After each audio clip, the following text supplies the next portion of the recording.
Hello, quilt people. How are you? I'm doing great. Wanted to share with you a fun little project that I'm doing now. I've been doing remembrance quilts made out of clothing of deceased family members for a while now. However, now I've started something new, which is memory bears.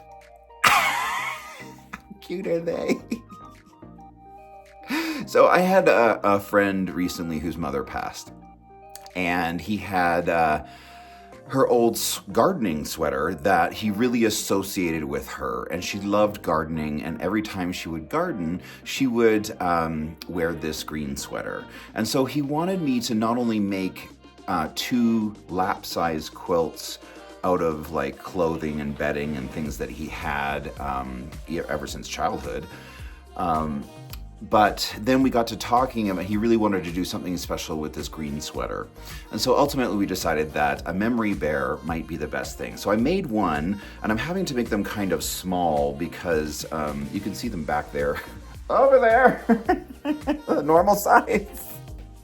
But I had to make them a little bit smaller in order to get two bears out of a small woman's sweater. So I just shrunk the pattern down, and you can get the pattern actually on my website, quiltingcowboy.com, and you can buy it there. And it's really fun to do this as well out of clothing or special fabric that a family member has. So I'm going to show you how I'm doing this, and let's get started. What's different about this is, okay, so these are my pattern pieces. This is the back, and then this is the front. And you can tell the front because it has more of the face, and the back is just the back of the head. So that's how you tell them apart. The first thing I did was cut apart, this is a sleeve of the sweater. And so you double it, right, like this. And then you put down one of the pattern pieces. And so what you're doing is you're cutting two pieces, a mirror reflection of one another. And I actually had to stabilize this because the lining was very loose from the back. So it's all stabilized now. I just did that with my mid arm, just did a, little stitch there all around and stabilize that. So I'm just gonna go ahead and place this on here where I can get a full piece and go ahead and just start cutting it out. It's a little beat up from the last time I did this, but here we go. I have the kind of macro shape cut out. So I put some hat pins in it to kind of stabilize it. Now I'm just going to go through and deal with the details so that it's a little more true to the actual pattern itself. You just can't quite do that with a rolling cutter sometimes. All right, check it out. Got my two pieces cut out.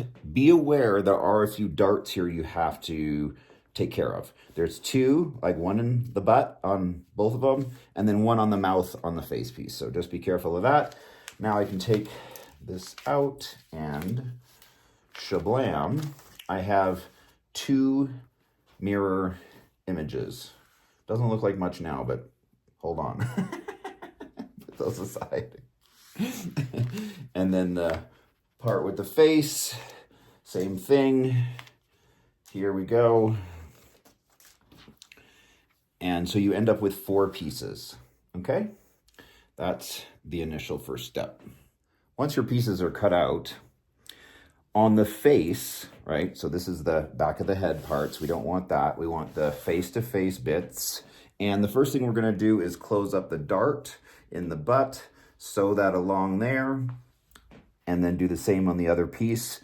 And then we're gonna put it face-to-face and pin it all the way around, and then sew from the top of the head to the bottom of here while leaving the mouth open, right? So there's a little dart here in the mouth that you have to leave open, okay? Do that next.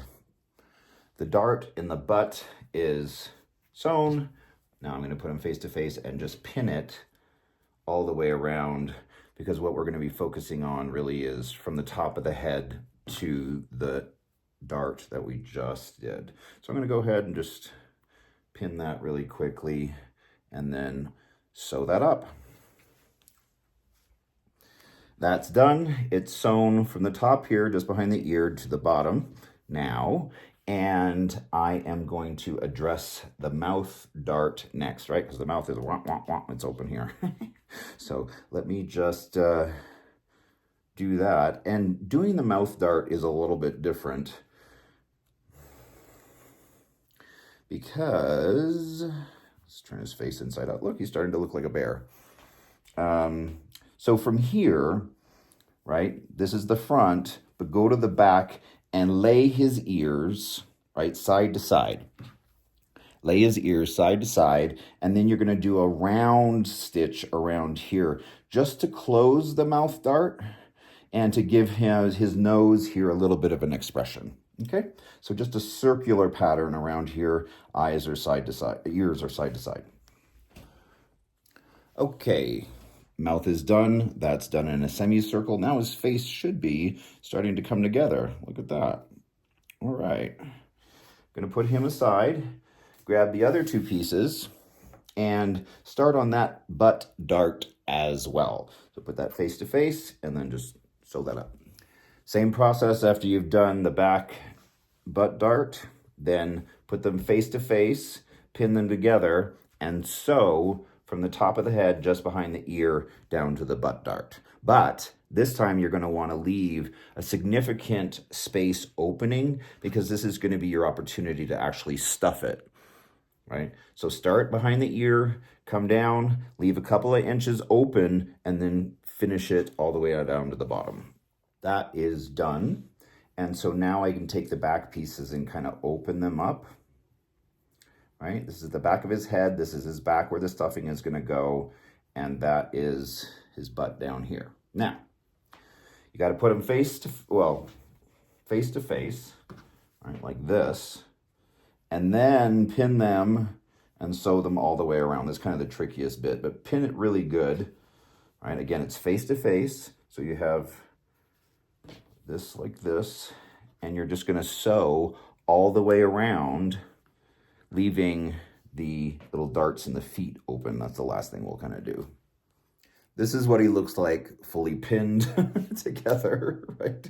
And so now just all around the entire perimeter, sew it very, very carefully. I have sewn all the way around the perimeter. So now I'm just going to take the pins out and kind of see what I have, because there's often little spots that have not been fully closed that you have to kind of go back in and take care of afterwards. Because you're kind of sewing a little bit blind, it feels like, from this side.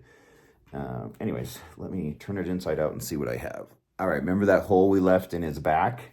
So that's what you're going to use in order to push his front side and turn him inside out. Let's see what we have after that.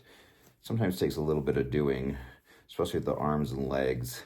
And I use this just to kind of poke down in the spaces to kind of get them to pop out. All right, just got the last arm here that I'm kind of using this to kind of push on the seams all the way around to make sure that it is in fact solidly sewn.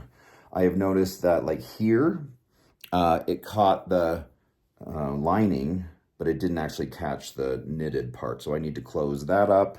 And I have another hole up here by its ear. All right, so I'm going to turn it back inside out. But look, it's starting to take shape, right?